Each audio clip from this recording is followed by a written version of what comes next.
Olá, sejam bem-vindos. A partir de agora, o Opinião Regional está no ar, na tela da NTV. Você que acompanha através da sua televisão no canal 8.1 Digital. Estamos também na plataforma do Facebook, no nosso site, no aplicativo, nos nossos canais na internet. Participe com a gente, afinal de contas, no Opinião Regional, a sua opinião é o mais importante. O nosso WhatsApp vai aparecer na sua tela, você manda a sua pergunta, fique à vontade, que os nossos convidados, ou melhor dizendo, as nossas convidadas de hoje, vão responder você com maior carinho, com maior presteza, tenho certeza disso.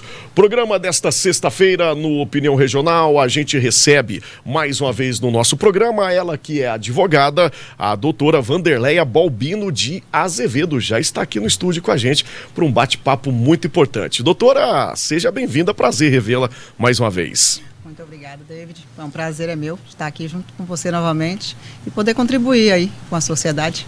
E literalmente contribuir. A gente vai falar com quem contribui, quem não contribui também. Vamos tirar aí as suas dúvidas sobre previdência, os direitos previdenciários, com quem tem autoridade e entende do assunto. No programa de hoje também, a gente recebe a doutora advogada Etienne Nunes, que está de volta aqui no nosso programa, e a gente vai falar de um assunto muito importante, uma pauta de suma importância, principalmente para você, mulher. Afinal de contas, para todos nós, mas em especial para você, mulher, a importância da mulher preta na política, a importância da mulher, né, nessas esferas, tanto municipal, estadual, né, e federal. Daqui a pouquinho, na segunda parte do nosso programa. Voltando com a Opinião Regional, a nossa primeira convidada, falando de direitos previdenciários. Vamos começar lá do início, doutora. O que é previdência social? Para quem ouve falar de INSS, de contribuição, enfim, de aposentadoria, mas o que é de fato? A previdência social ela é muito importante para nós garantir nossos direitos. Mas aí tem alguns requisitos que a gente tem que cumprir. No caso, se a pessoa for autônoma, ela tem que se inscrever na Previdência Social para que ela venha ter alguns direitos, né? A pessoa que também tem carteira assinada, ela tem outros direitos. Então, a Previdência Social, ela veio para garantir alguns direitos do trabalhador, né? Autônomo ou de CLT. E a gente vai trazer dicas aí para o pessoal e também esclarecer as dúvidas do pessoal de casa. Portanto, pode deixar aí o nosso WhatsApp, porque o nosso título de hoje, né, a nossa pauta de hoje é muito importante. A doutora, eu tenho certeza, já chegaram algumas perguntas quando a gente anunciou para o pessoal de casa, hoje na nossa FM, né, nas redes sociais, que a doutora estaria aqui no nosso programa. Algumas perguntas já chegaram por aqui e ela vai esclarecer para a gente. Bom, sabendo o que é a Previdência Social, quais são os principais direitos previdenciários que nós temos para quem contribui, para quem está inscrito, para quem quer se inscrever também? O mais importante dos direitos que a pessoa contribui para a Previdência Social é a aposentadoria, né? Então, assim, existem vários tipos de benefícios da Previdência Social para quem contribui. Quais são os principais benefícios além da aposentadoria? Auxílio-doença, auxílio-acidente. Se a pessoa estiver trabalhando, ela sofrer algum acidente onde ela o trabalho dela, então ela tem esse direito. Entra com o auxílio-doença e, posteriormente, o auxílio-acidente, onde ela vai levar para o resto da vida até a aposentadoria. Ou seja, você, como expert e autoridade no assunto, doutora, recomenda a contribuição? Com certeza. Tem muita gente que pensa que não é importante, que ninguém vai mais aposentar, principalmente depois da reforma. Existe isso, é bom a doutora falar sobre isso. Eu gosto de falar com a doutora aqui, porque a gente pode levar com mais leveza o nosso bate-papo. É assunto um tanto burocrático, né? Mas é isso, as pessoas falam muito sobre isso por causa da política, da nova reforma que teve, né? Foi em 2019, se não me engano, isso, né? 2019. Aí todo mundo brinca às vezes com um assunto tão sério. Ah, não vou pagar, não vou contribuir, mas para quê? O jeito é trabalhar, já que eu não vou aposentar mais. Acontece isso. Acontece demais, demais mesmo. Só que eu venho trabalhando já com Previdência Social tem mais de 20 anos, né? E mesmo com as reformas que existiu, prejudica, com certeza, o segurado. Agora, essa reforma de 2019 prejudicou muito quem poderia aposentar a aposentadoria especial, onde trabalha com risco, com insalubridade, onde ela, por exemplo, um frentista que aposentava com 25 anos de contribuição, hoje, depois da reforma, está um pouco mais complexo. Não quer dizer que ele não vai aposentar, Ah, sim. E aposentamos um frentista de Lagoa Formosa com 45 anos de idade. Bacana, pode dar exemplos aí para o Pós-reforma. pessoal identificar. Pós-reforma? Pós-reforma. Olha, o pessoal tão desanimado aí, criticando aí a reforma. Pós-reforma. Então, assim, as pessoas estão buscando, falando assim, não, eu não tenho idade ainda, não, eu não tenho tempo ainda. Eu falo, sempre procura um especialista para poder estar analisando. Porque depois da reforma, tudo depende. Depende quantos anos você tinha antes da reforma. A gente vai falar um pouquinho sobre isso, mas já levanto a bandeira mais uma vez da importância, né? Eu apresento um programa de saúde também aqui na emissora e eu aperto sempre essa tecla falando da importância de você estar ali, né, auxiliado por um excelente profissional. Hoje em dia, o que tem muito a procura maior no escritório, normalmente, as pessoas buscando planejamento previdenciário. Porque depois da reforma tem que ter um planejamento previdenciário. E ficou um pouco tão confuso, né? Porque o pessoal estava acostumado de uma forma que era com a idade, um certo tempo de contribuição Antes, e mudou. Então o pessoal ficou meio tranquilo. perdido. Até importante esse programa, quando eu anunciei no início, na abertura do programa, que é importante você de casa não perca o programa, porque a gente vai tratar sobre isso. Existem essas dúvidas. Esse assunto de previdência social é tão assim, extenso que assim, o nosso tempo aqui é bem curto. Mas eu já tá feito o convite para voltar outras vezes aqui. É muito extenso, porque são muitos benefícios e muitos requisitos a ser cumprido. Então, assim, o planejamento previdenciário, como eu havia dizendo, os médicos, os autônomos principalmente, porque eles procuram esse tipo muito de serviço. Por quê? Porque quem está na CLT é mais tranquilo, tem que contribuir da mesma forma e não tem por onde fugir. Quando você já vem descontado, né? Não tem, quem está com a carteira assinada, na hora que você pega o seu olerite ali, a folha de pagamento. Agora, quando é autônomo, não, você tem essa flexibilidade de valor que você vai pagar. Então, assim, planejar o quanto e quando você vai aposentar é muito importante. É como tem planejamento alimentar, né, da nossa saúde física, planejamento familiar, de viagens, nada mais justo do que planejamento para aposentar. Futuro, né? Do futuro. Como eu vou estar lá recebendo esse meu benefício é muito importante. E a procura, então, é muito. É muito por isso. Muito grande. Bacana, e é importante procurar o profissional, volto a salientar mais uma vez, porque vários, né? Tem vários itens. Vamos lá, outra mudança que teve foi no recebimento da aposentadoria rural, né? Na alteração aí. O que aconteceu? Na realidade, a aposentadoria rural, nessa reforma, não alterou. Não alterou? Não alterou. O homem continua aposentando com 60 anos de idade e com 15 anos comprovados na área rural. Então vamos lá, devagarzinho para o pessoal de casa entender. Aposentadoria rural, gente, não houve alteração pós-reforma. Apesar de existir projetos querendo equiparar as pessoas que estão na área rural com as que estão no urbano. Então existe projetos, mas ainda não tem nada concretizado ainda não. Então vamos lá, repete aí para o pessoal de casa, nossa audiência também nas localidades rurais aí, com o pessoal, a família do agro, preste atenção no que a doutora vai falar aí. Sim, com a reforma não alterou. O homem continua aposentando com 60 anos de idade, a mulher com 55 anos de idade, perdão. Certo. E 15 anos comprovados na área rural. Mesmo existindo esses projetos, ainda não está nada firmado ainda. Muito bem, e a gente continua nesse viés, algumas perguntas já estão elaboradas aqui para a nossa convidada. Quem trabalhou, doutora, no campo e depois foi para a cidade, pode ter esse período de atividade rural reconhecido para se aposentar, seja por idade ou por tempo aí da sua contribuição? Com certeza. Se for por idade, aí vai chamar a aposentadoria híbrida, que mescla, né, o urbano com o rural. E sendo por tempo de contribuição, vai existir o período da cidade também e o tempo rural. Falando sobre valores de benefício, usando esse período rural, ele é muito bom. Porque da mesma forma que existe o fator previdenciário negativo, existe o fator previdenciário positivo. Então, quando você agrega o período rural, você aumenta o tempo de trabalho.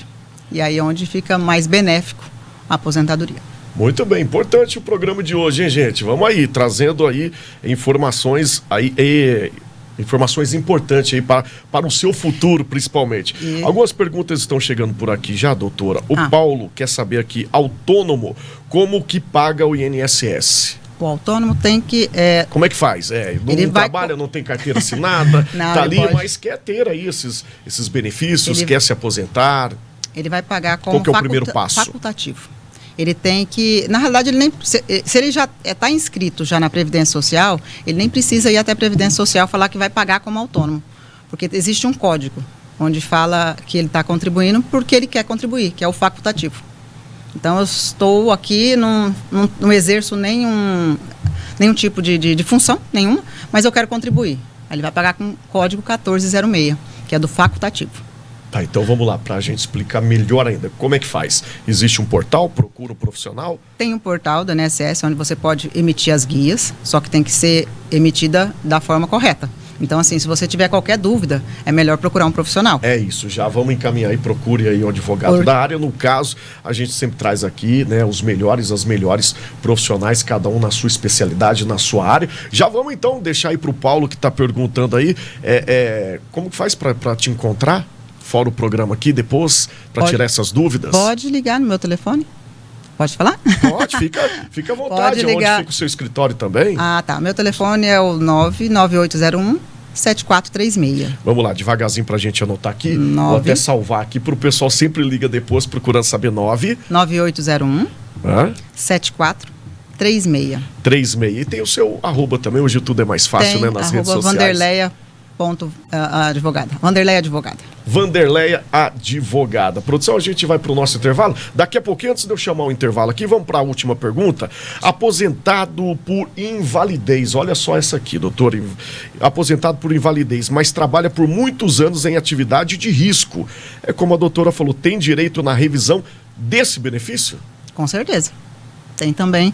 Como eu havia dito, quanto mais tempo você tem de contribuição, de tempo, e quando a pessoa trabalha em área de risco, ela agrega, o ano dela vale não 12 meses, mas 16, porque a cada ano ele ganha 4 meses homem, e se for mulher ela ganha 2 meses ao ano.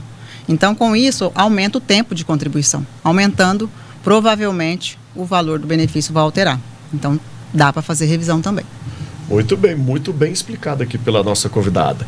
Então vamos lá, daqui a pouquinho a gente vai falar sobre direito LOAS. O que é o LOAS? Explica para o pessoal de casa, que no próximo bloco a gente vai falar sobre. Tem o benefício assistencial, né, do governo, o BPC, que é o mais conhecido como LOAS, né? O benefício de prestação continuada. Ele existe para as pessoas que nunca contribuíram, que estão doentes ou estão na idade de 65 anos. É isso então, não saia daí porque a gente vai para o nosso rápido intervalo, é bem rapidinho, daqui a pouquinho Opinião Regional está de volta aqui na tela da NTV. Estamos de volta com Opinião Regional aqui no canal 8.1 na NTV e através da plataforma digital. Você manda a sua pergunta, a gente volta em mais um bloco recebendo a advogada doutora Vanderleia Balbino de Azevedo falando sobre direitos previdenciários. Pode tirar aí as suas dúvidas através do nosso WhatsApp, estão chegando várias perguntas por aqui, mas a gente está falando sobre LOAS e já vamos mandar aqui a primeira pergunta. Pessoas, doutoras, crianças, adultos, seja, que são diagnosticados com o autismo, tem direito? Tem, com certeza. Tem, com certeza. A pessoa diagnosticada, o médico relatando qual é o grau, qual é o problema que ela tem, desde quando ela tem, né, esse não vamos dizer problema, mas diagnosticado como autista, né, que é um pouco mais enérgico um pouquinho, né, tem direito sim. Tanto criança, quando nasce, já for diagnosticado, assim que tiver o diagnóstico, é importante procurar, como a gente falou aqui no início do programa, o profissional. Com certeza. Que aí arruma toda a papelada, toda a documentação, tudo certinho. A gente tem muitas pessoas que acham que não tem, e aí demora para poder procurar. Isso é muito ruim. Eu acredito que é um grande desafio também, é importante a gente falar sobre isso, sim, doutor. As pessoas são leigas, ainda mais depois da reforma, e ainda tem um certo, não vou falar, preconceito não, mas fica com um certo receio de procurar o profissional. Falar, mas eles vão ficar com a parte da minha aposentadoria. não acontece, a gente ouve muito falar sobre isso. E por isso que é importante, eu sei que você fala claramente sobre isso, para quebrar mesmo, com realmente certeza. Esse medo. Tem esse medo mesmo, mas tem muitas das vezes os pais mesmo demoram para diagnosticar, porque acaba não querendo enxergar, por exemplo, que tem o problema, né? Mas no momento que eu acho que é direito da criança, não é nem direito dos pais, é o direito da criança mesmo. Então os pais devem procurar uma pessoa especialista mesmo para estar adquirindo esse direito, para dar um suporte até melhor, né? E é direito, porque depende. Né, direito, depende. E, ó, é direito, e a gente recebe aqui, né, especialistas, pessoal da Esperança Azul, né, no caso do autista, é direito e precisa muito. E a criança e depende precisa muito de um da cuidado mãe. especial. E a mãe, ela tem que dedicar ao filho. Então, ela muitas das vezes não pode sair para trabalhar, né? Então, isso aí vai auxiliar com certeza a família. Então, tendo um diagnóstico, pode procurar um profissional. Pode. Um advogado. Com certeza. E no caso de portadores de HIV, doutora, a gente está conversando um pouquinho aqui em off sobre isso, né? Existe uma certa procura lá no seu escritório sobre, e as pessoas às vezes nem sabem, né? Tem né, diagnosticado com HIV e não sabe, tem o direito a benefício. Tem o direito, e a pessoa, muitas das vezes, acaba ficando assim Qual que é o direito? A aposentadoria? Não, é o BPC também. O BPC também? A não ser que ela esteja, por exemplo, se ela trabalha, então ela não vai pegar o BPC, ela vai pegar um auxílio doença, aposentadoria por invalidez ali, né? Não vai pegar, porque o BPC é para quem não contribui, não é segurado da Previdência Social, perdeu a qualidade de segurado, né? Aí é importante pedir o BPC. O BPC, é importante falar, que não tem 13º. Então, se a pessoa tiver qualidade de segurado, tiver o tempo pago na Previdência Social, é importante que ela pegue um benefício da Previdência Social, e não esse auxílio.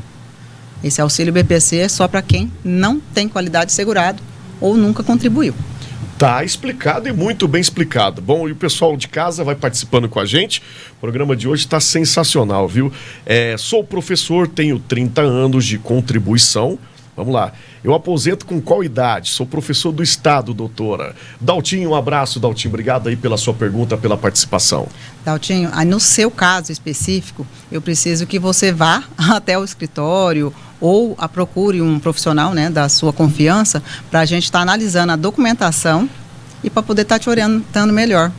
Porque depois dessa reforma que teve, a gente não tem como especificar exatamente, porque tudo depende de quantos anos a pessoa tinha antes da reforma.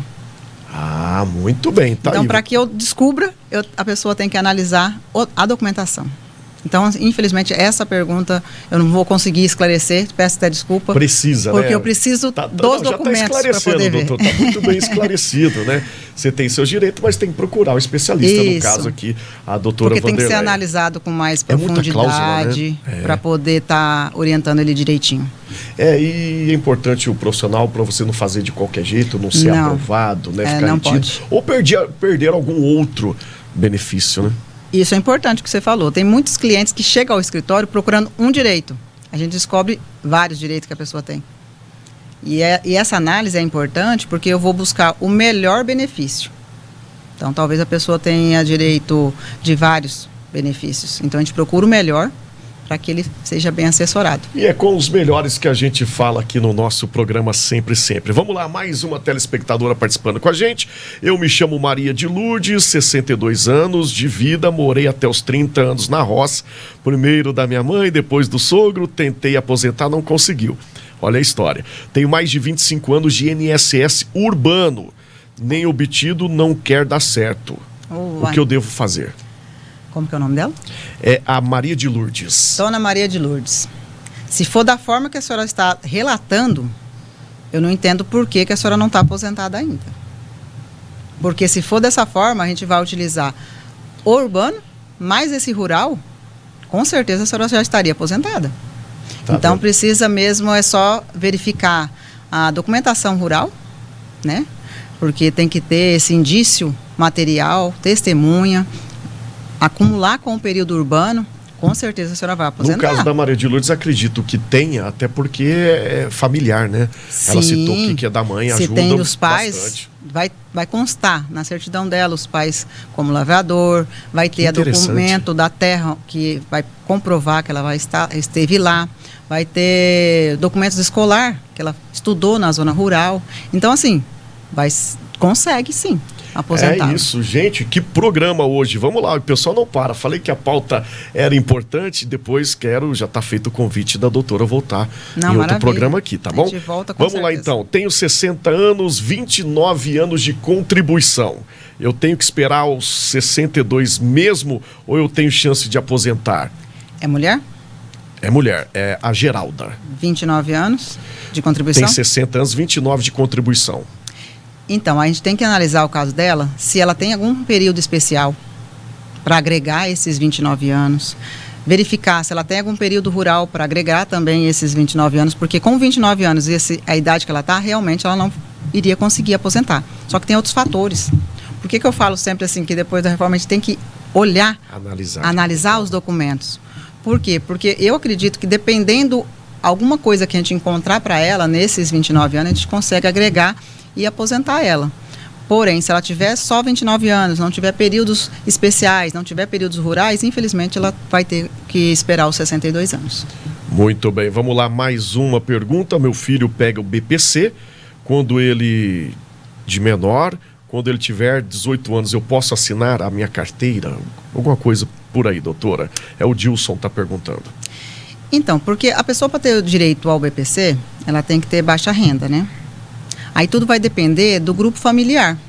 Então, assim, o fato dele não ter assinado a carteira não quer dizer, assim, que eles não vão ter direito. Não tem direito, que ele perca o benefício. Tudo vai depender. Ele assinou a carteira, mas quantas mais pessoas moram nessa casa? É ele, é um filho, é 2 filhos, é a esposa? Quantas pessoas tem? Quantas pessoas trabalham? Então, assim, o fato do filho dele estar recebendo o BPC e só ele trabalhar, por exemplo, se a gente demonstrar despesas, não vai atrapalhar em nada. Mas isso. Aí, mais uma vez eu digo, precisamos ver os documentos. É isso. Boa noite, tenho sopro no coração. Posso me aposentar? 51 anos. São várias perguntas. Olha para você ver que importância do nosso programa, né? As pessoas leigas já eram, né? Por falta de informação, até mesmo de cultura, né? Do nosso país, de força política, melhor dizendo, de divulgação desses benefícios, né? E agora com essa mudança, com essa alteração, com essa reforma, ficou ainda um pouquinho mais complicado na mente da população. Muito. Qual foi a pergunta? O sopro no coração, né? Isso. 51 Como que é o nome anos. dela? 51 anos é o nosso telespectador Valdemar. Seu Valdemar, tudo vai depender do que o seu médico relatar no relatório. Ó, ficou até relatar no relatório. Dizer no seu relatório. Então ele vai dizer, você tem sopro no coração, qual que é a sua profissão? Vai atrapalhar? Você pode exercer essa função? Ou você tem que se afastar da função? Então, tudo vai depender do que o médico falar. E aí a gente analisa a documentação do médico e aí tem que verificar, tem qualidade segurada, não tem? Né? Então, a gente tem que verificar todos esses requisitos. Tem uma aqui interessante, a pergunta aqui interessante, acredito que já foi respondida, mas vamos enfatizar ela aqui. O João Paulo mandou pra gente, através da nossa FM hoje mais cedo, quando anunciamos a nossa entrevistada e a pauta que seria os direitos previdenciários. Nunca trabalhei, nunca contribuí. Tenho direito a algum benefício? Vai ter, mas depende. Você nunca trabalhou. Eu fiz uma pergunta, eu achei que era tão simples a pergunta, mas vamos lá. É porque ele nunca trabalhou. Nunca contribuiu. Aí tem que ver qual a idade que ele tem. Porque se ele tiver 65 anos, nunca contribuiu, vamos pedir o benefício assistencial, que é o LOAS. Eu estou doente. Então, dependendo da doença, ou dependendo do problema que ele tiver, a gente pede também o BPC. Tá aí, tá explicado. Muito bem. Me aposentei e continuei trabalhando. Tenho direito à revisão do benefício? Se ela continuou trabalhando simplesmente, infelizmente não terá. Eu posso fazer revisão do momento que ele aposentou para trás. Como ele exercia a função dele. Aí eu vou verificar vários fatores, mas tudo que aconteceu antes. Tudo que aconteceu depois da aposentadoria, infelizmente não interessa. Antigamente tinha a desaposentação, mas foi tirada. Eu tinha clientes... Essa reforma? Não foi na reforma, foi antes. Foi antes Foi mesmo. antes que foi julgado. A gente teve clientes que estavam recebendo, porém, quando foi cortado lá para o STF, acabou. Simples assim. Eu estava com um cliente que recebia salário mínimo, passou para R$4.000. Quando foi cortado, voltou para o salário mínimo. Olha, vamos lá, a nossa última pergunta, nosso tempo aqui é curto, já vamos agradecendo aí o pessoal que participou com a gente. O tempo de auxílio-doença se pode ser utilizado para a contagem de algum benefício? Pode sim. Ele pode ser contado para aposentadoria no sentido que ele estava trabalhando, ficou de auxílio-doença lá 2, 3 anos. Então, o registro dele não foi cessado. Ele continua na mesma função, na mesma empresa. Porém, se ele saiu da empresa, e, para ficar mais claro, ele saiu da empresa, vou dar um outro exemplo que é melhor, porque a pessoa está no CTPS, fica fácil. Ele vai contar da mesma forma porque ele está registrado, né? Então não tem jeito. Mas a pessoa saiu do emprego e daí 2, 3 meses ela ficou doente e ela teve o benefício do auxílio-doença. Ficou lá 2, 3 anos e voltou. E aí deu tempo de aposentar. Ela tem que fazer uma contribuição no momento que cessa o benefício para aquele tempo ser contado. Então, esse benefício ele tem que estar entre contribuições. Antes eu contribuía e assim que terminou o meu benefício, eu faço no mínimo, pelo menos, uma contribuição para ser contado esse período. Eu não posso ficar sem o benefício e sem contribuir.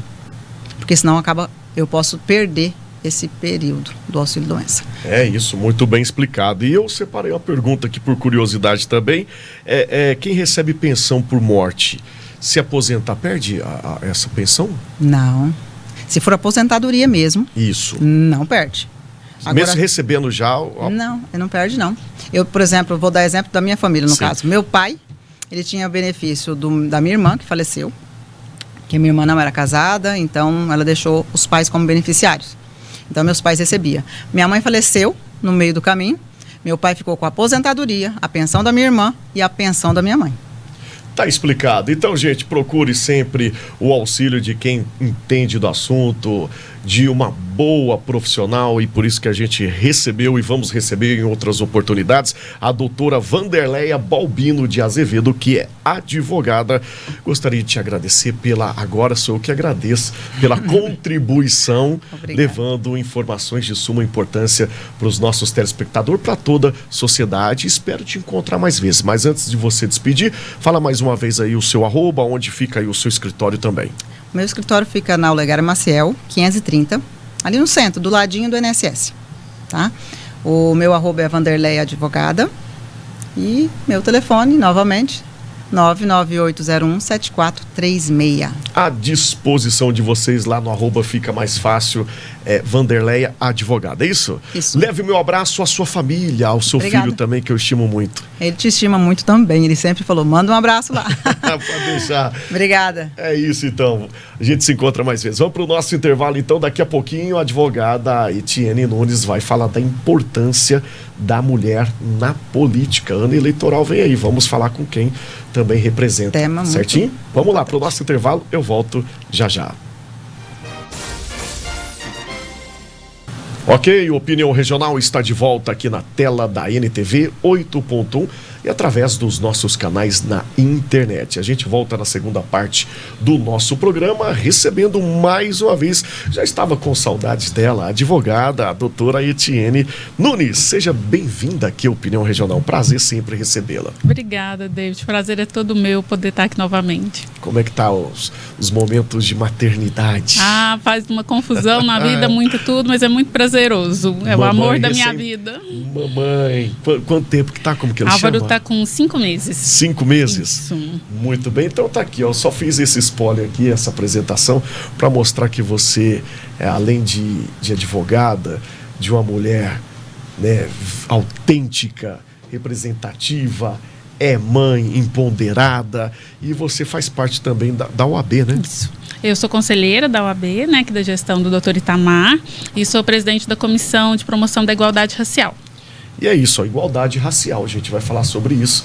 Primeiro eu quero falar sobre um momento importante que estamos, né? O programa agora traz num viés sobre política, a representatividade da mulher na política. Esse ano, doutor, é ano eleitoral, eleições 2024, tá aí já batendo na porta, e a gente vê que o número de mulheres, infelizmente, né, na política deixa a desejar. Não vou falar falta de interesse da mulher, não.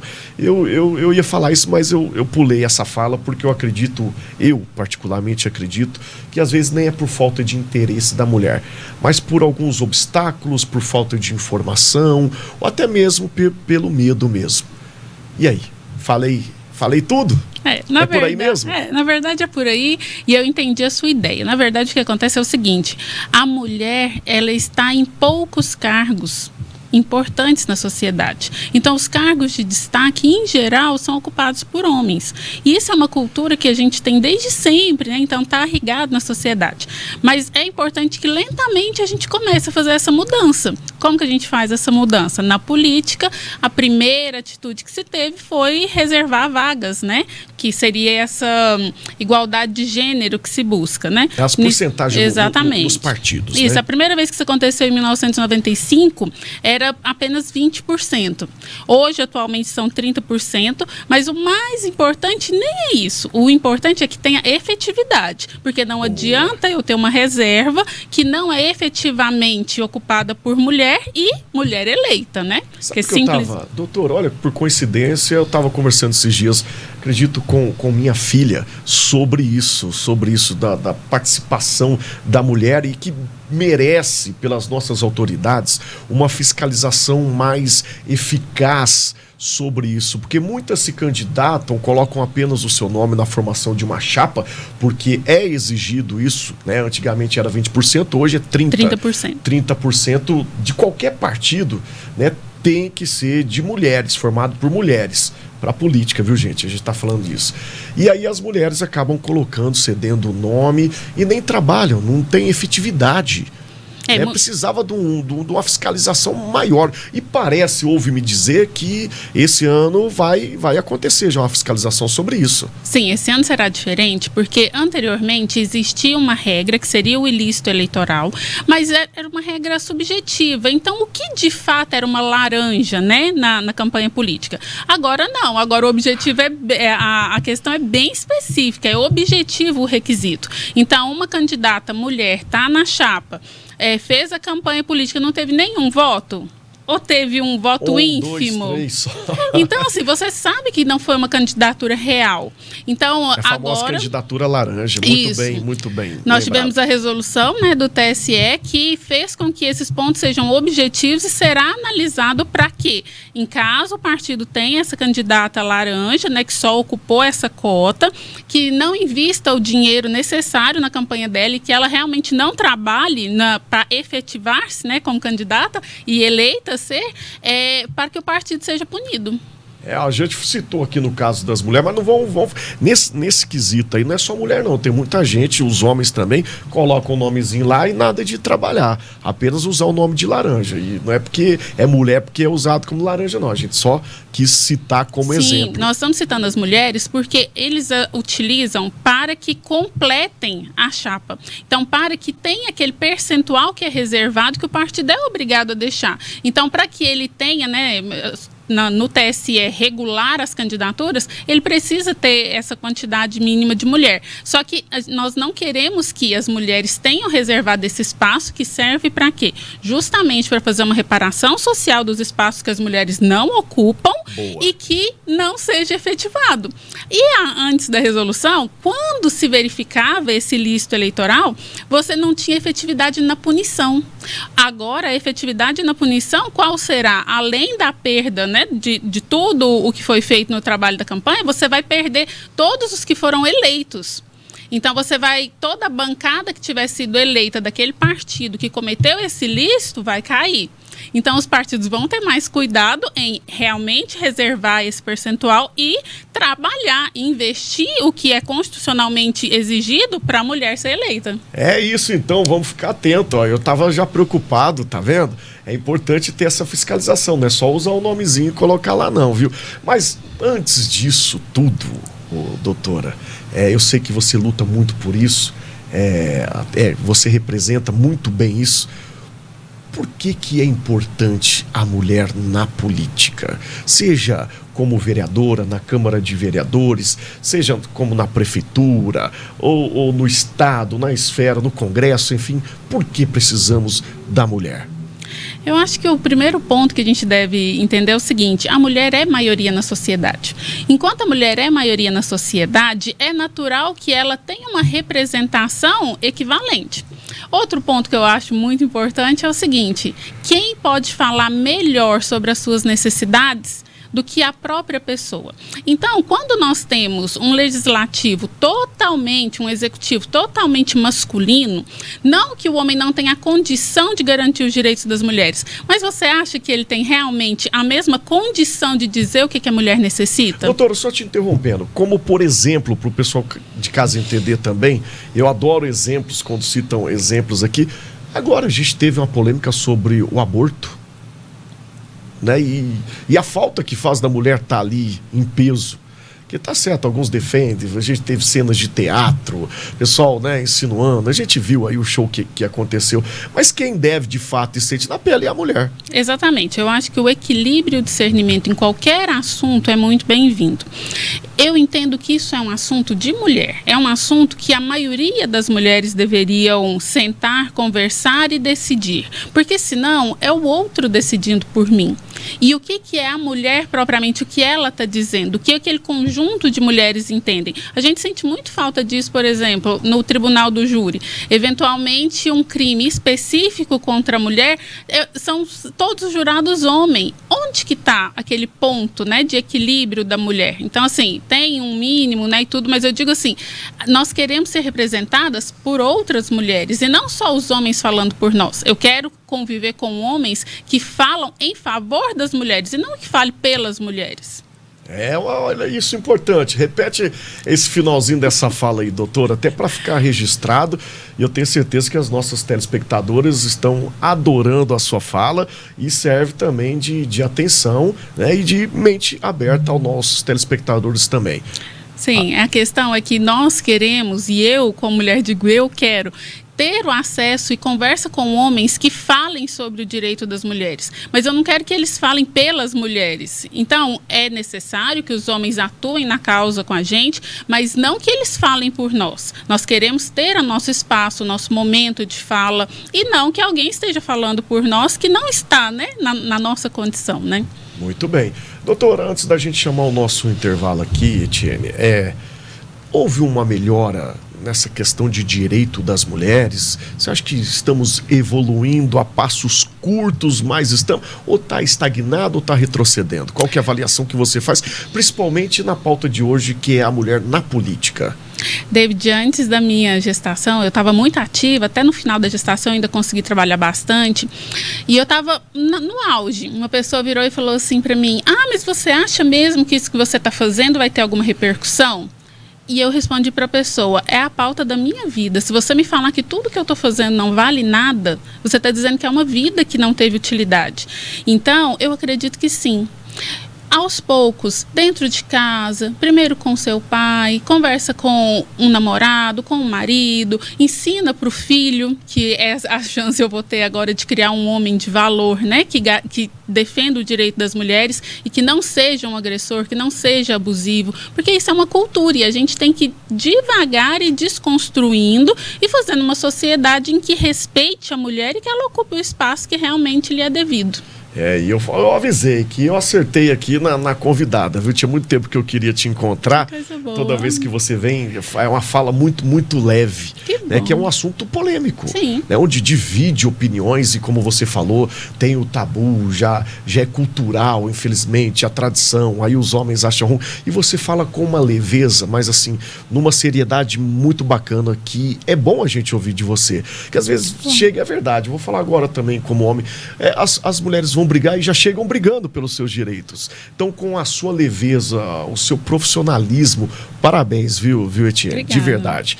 Mas para comprovar a minha fala também, boa noite, muito importante esse tema, nesse período que antecede as eleições. Parabéns pela pauta, especialmente por convidar uma pessoa tão bem qualificada. É sobre isso que eu estou falando. Doutora Etienne é excepcional, magnífica. É a Valéria te cumprimentando, te parabenizando. Obrigada, eu agradeço os cumprimentos e o reconhecimento das pessoas num trabalho que a gente faz arduamente, porque é um objetivo, né? Não basta a gente estar ali na lida diária, trabalhar, dinheiro é importante, tudo, a gente sobrevive com... Mas existe uma pauta que é além disso, não é sobre isso. Então, assim, é importante, a gente trabalha com muitas mulheres que, assim, a cada momento você vê, você ajuda aqui, você colabora, ensina. Quantos homens, quando você explica, ouve uma palestra, e eles tomam consciência que tinha uma conduta inadequada, isso é maravilhoso. Isso é, assim, reconfortante no coração da gente.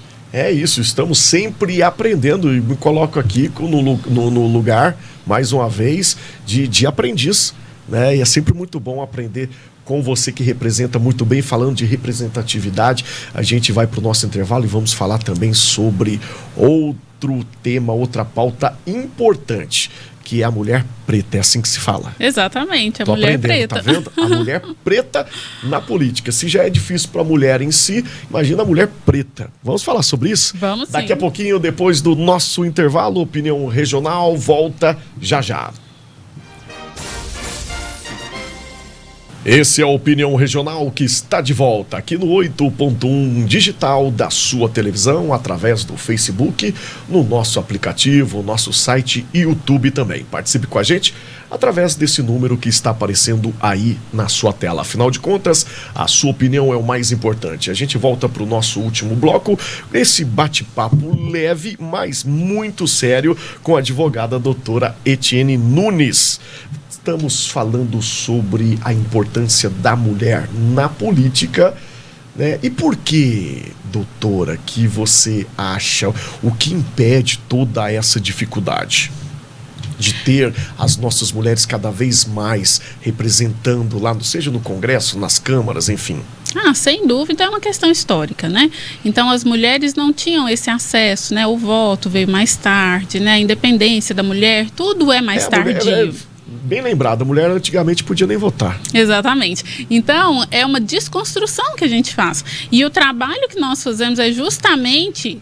tanto o que você faz, de abrir aqui para nós conversarmos sobre o assunto, vai alcançar tanta gente, tanto sobre a mulher quanto a mulher preta, é necessário, por quê? Porque é necessária essa desconstrução e de uma forma leve, como você mesmo disse. Então, assim, a linguagem não violenta, né, mostrar para a pessoa essa questão e devagar, num serviço de formiguinha mesmo, a gente vai cada vez conquistando mais espaço e as mulheres vão cada vez estarem mais engajadas na política e em outros cargos, né, de relevância, para que ocupe o que realmente é de direito. É isso, aqui a gente está falando sobre política, mas vale para tudo, no dia a dia, na vida. E já é tão difícil como, né, muito bem representada aqui, a doutora Etienne falou, a mulher, né, ocupar esses espaços, né, ter a sua representatividade de fato funcionando na máquina pública.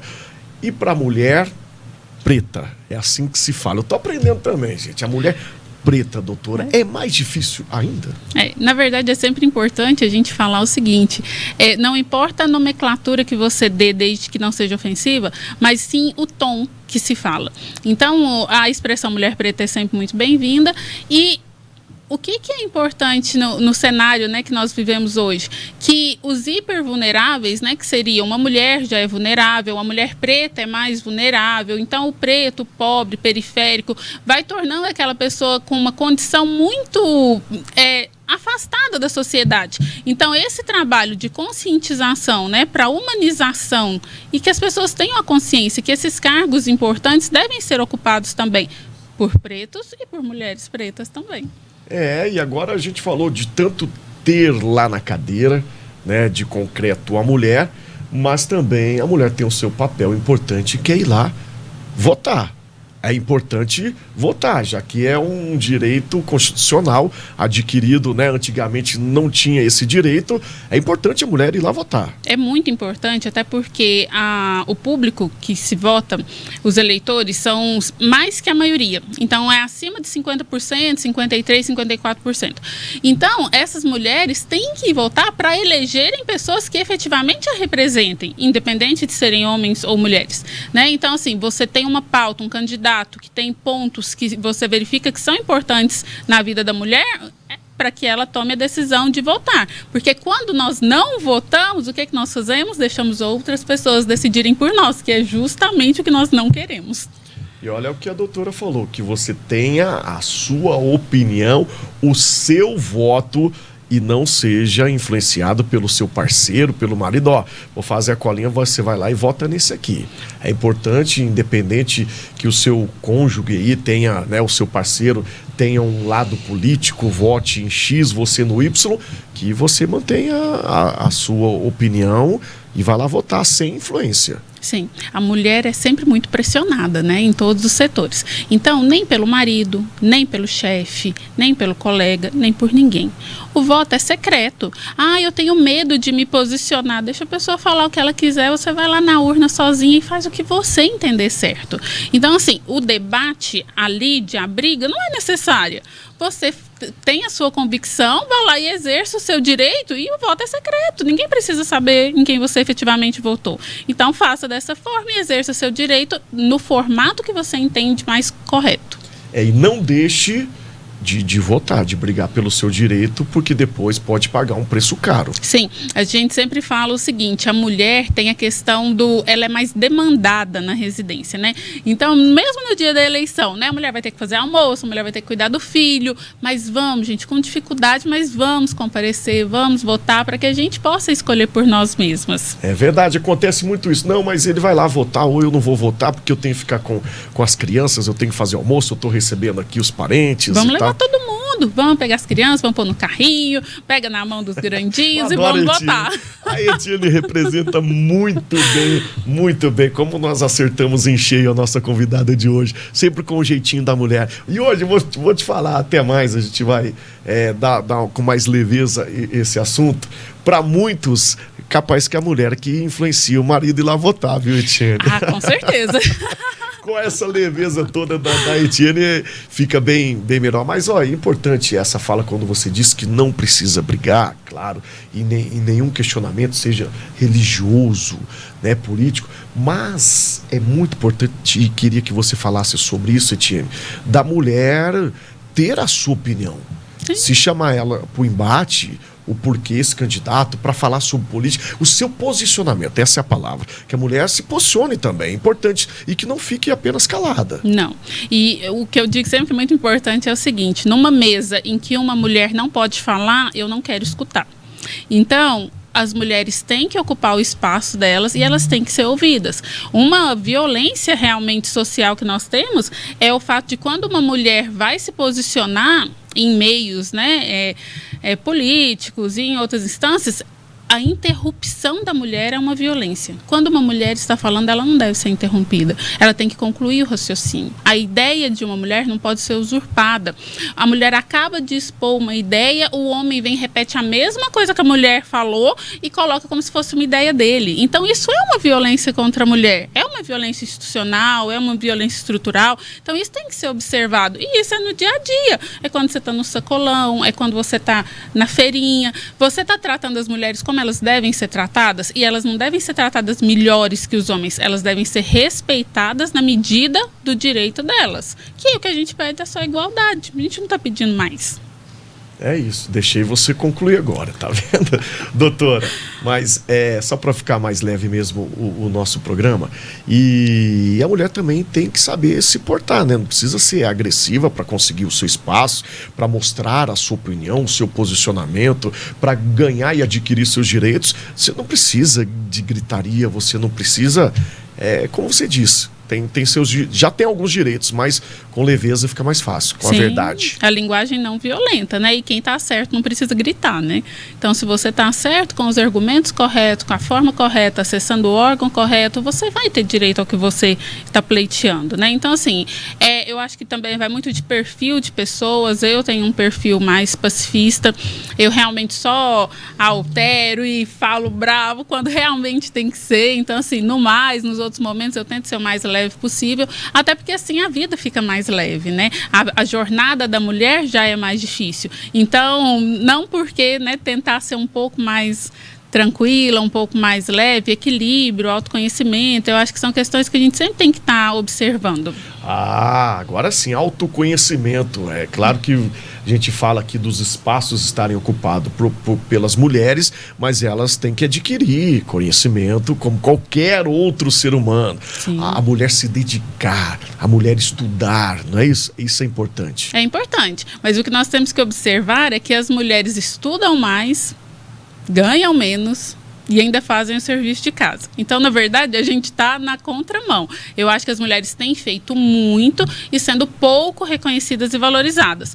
Etienne, mas devagar isso vai evoluindo? Vai. Só que assim, quanto antes a conscientização se instalar, menos a gente vai ter esse processo retrógrado, né, de tratar a mulher com um diferencial negativo. É isso, que a mulher ocupe os espaços não apenas porque tem, volta naquele nosso primeiro viés, porque tem a porcentagem, tem que se cobrir aquilo, mas que ela esteja realmente preparada. Realmente ativa, né, na sociedade. Preparada para isso. Né? Então vamos lá, Etienne, olhando aí para a nossa Câmara, para o nosso telespectador, principalmente as mulheres, o que você falaria para elas em forma de incentivo?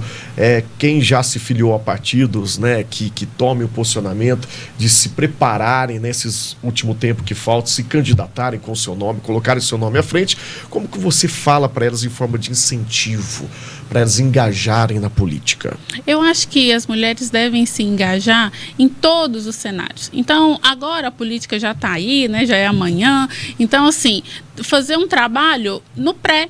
Então, assim, 4 anos antes, né, já vamos começar acompanhando, né, a Câmara de Vereadores, né, participando, estando em associações que são muito importantes, né? Porque aí você vai se encontrando outros pares iguais, e aí você faz esse diferencial, né? De se motivar, de estar presente, de estar atuante. E aí, um momento você vai se sentir preparado e estar no pleito, né? Efetivamente. E antes disso, né? Que não seja só na política, em outros setores da sociedade, ocupando os cargos de poder que as mulheres merecem e estão qualificadas e têm que ocupar mesmo. E outro fato importante, um número triste, infelizmente, né, doutora, que na nossa Câmara Municipal aqui da nossa cidade de Patos de Minas, na qual eu já passei por lá, já ocupei um cargo lá durante 2 mandatos. Hoje, atualmente, apenas uma mulher, que é a professora Beth, né, que está lá representando aí as mulheres. Então, realmente faz falta, seja na esfera municipal, na estadual, mas principalmente na política local. O cenário, né, não é favorável para a mulher, né? Então, assim, em que pese ser o eleitorado majoritário, infelizmente ocupa um espaço muito pequeno, né? Hoje, por exemplo, no Senado Federal, nós temos 17% de mulheres, sendo que 54% do eleitorado são mulheres. Então, assim, é um trabalho que a gente tem que fazer diariamente, mas que as mulheres estejam mais atuantes, estejam agrupadas em si, justamente para que uma mulher defende a outra, todas as mulheres juntos, e é o que a gente fala, né, o lema, quando uma mulher se defende, ela defende todas as mulheres. Então, se nós temos uma representante, ela está lá representando todas as mulheres. Se nós tivermos 17%, que elas realmente atuem no interesse das mulheres. Então, como a doutora falou, vamos estudando, vamos se dedicando, começa ali dentro de casa, com a família, na associação, com os vizinhos, e para que daqui um tempo seja realmente diferente essa realidade. Bom, é isso, produção. Como é que está aí o nosso tempo? Já vamos despedindo aqui da nossa convidada. É isso, tudo ok? Bom, é isso. Doutora, muito obrigado pela contribuição também da sua fala, da sua leveza. a sua prestação de serviço aí, principalmente representando essa bandeira. Obrigado e é sempre um prazer revê-la. Eu que agradeço e sempre que vocês quiserem, estou à disposição para a gente ter essa conversa leve, esse bate-papo e te agradecer por recebermos nós, mulheres. É importante esse espaço, né? É muito importante, né? Então, assim, para que a gente possa falar e devagarzinho as pessoas ouvindo sobre o direito das mulheres, vendo as mulheres pretas nos cargos em que elas devem ocupar, vai tornar-se uma coisa socialmente comum como tem que ser. É isso, @Etienne Nunes. Etienne Nunes. Tem um Y aí no Etienne. Tem, o último é o Y. Etienne Nunes. Obrigado, leve o meu abraço ao Dr. Itamar também, ao presidente da OAB. Tenho certeza. Bom? É isso, obrigado mais uma vez a você de casa, meu muito obrigado pelo carinho, pela sua enorme audiência. Bom final de semana e até o próximo programa.